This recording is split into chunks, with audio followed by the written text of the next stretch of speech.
उत्तर प्रदेश में होने वाले विधानसभा के उपचुनाव को लेकर साथ ही देश भर के तमाम राजनीतिक मुद्दों को लेकर बातचीत के लिए आज हमारे साथ है समाजवादी पार्टी के वरिष्ठ नेता और राज्यसभा सांसद रामलीला सुमन जी। सर, आपसे जानते हैं, उपचुनाव की तैयारी लगभग पूरी है, राजनीतिक दलों ने ताल ठोकना शुरू कर दिया है, समाजवादी पार्टी की तैयारी कैसी है?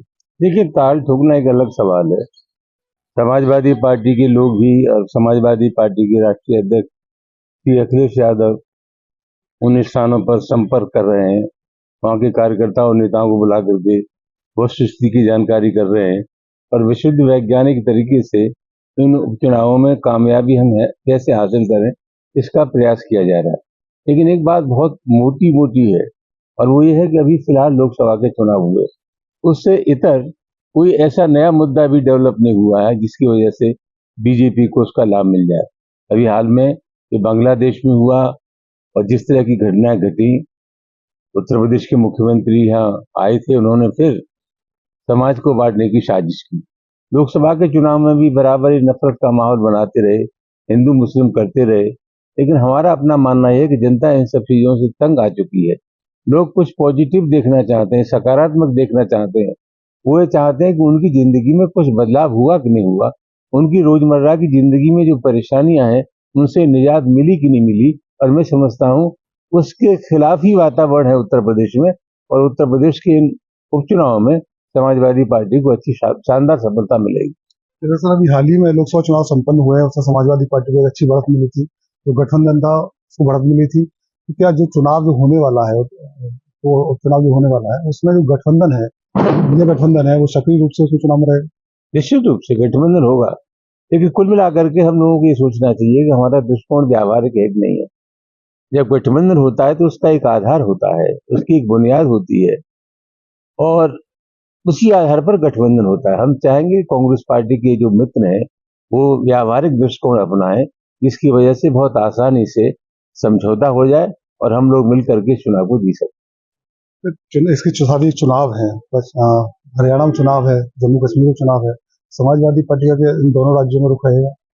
समाजवादी पार्टी के इन दोनों राज्यों में कोई ज्यादा शक्ति नहीं है, लेकिन जो धर्मनिरपेक्ष शक्तियां हैं, जो हिंदू मुस्लिम भाईचारे में विश्वास रखती है, जो अमन में विश्वास रखती हैं, उन पार्टियों का हम साथ देंगे।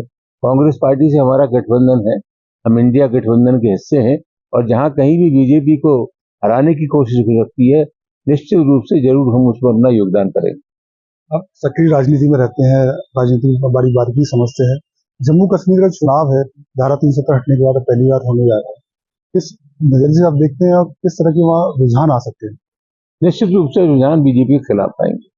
वहां के लोगों का जो सोच है बीजेपी के खिलाफ है और कुल मिलाकर के स्थिति है कि जो माहौल वहां पैदा हो गया है जम्मू कश्मीर में, वो माहौल किसी भी कीमत पर, बराबर ये घोषणा कुछ भी करते रहे, लेकिन जो माहौल में कोई तब्दीली होनी चाहिए, जनता के पक्ष में कोई तब्दीली नहीं है। और निश्चित रूप से मैं दावे के साथ कह सकता हूँ कि नेशनल कॉन्फ्रेंस और कांग्रेस का जो गठबंधन हुआ है वही जीता है।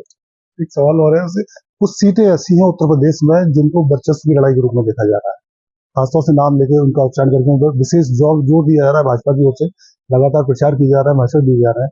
तो वर्चस्व वाली जो लड़ाई है वो कहाँ तक जाएगी? ऐसा वर्चस्व का सवाल नहीं है। बीजेपी के लोग अपनी तैयारी कर रहे हैं, हम लोग अपनी तैयारी कर रहे हैं और उनकी कोशिश होगी कि हम अधिक से अधिक सीट जीतें और हमारी कोशिश होगी कि हम अधिक से अधिक सीटें जीतें। लेकिन फैसला तो जनता को करना है और जनता का जो मूड है, जनता का जो मन है, जनता का जो अभी रुझान था लोकसभा के चुनाव को चलते, उसके चलते मैं कह सकता हूँ कि निश्चित रूप से शानदार सफलता उपचुनाव में समाजवादी पार्टी को मिलेगी। देखिए, हमारे साथ समाजवादी पार्टी वरिष्ठ नेता और राज्यसभा सांसद रामलीला सुमन जी ने साफ तौर से कहा है कि निश्चित रूप से समाजवादी पार्टी को सफलता मिलेगी और एक बड़ी तैयारी के साथ जिस तरह से लोकसभा चुनाव के नतीजे रहे, वैसे ही उपचुनाव में भी नतीजे समाजवादी पार्टी के पक्ष में आएंगे। Lakshmi Sharma, live Agra. For exclusive and insightful videos, subscribe to our new channel ABP Live Premium.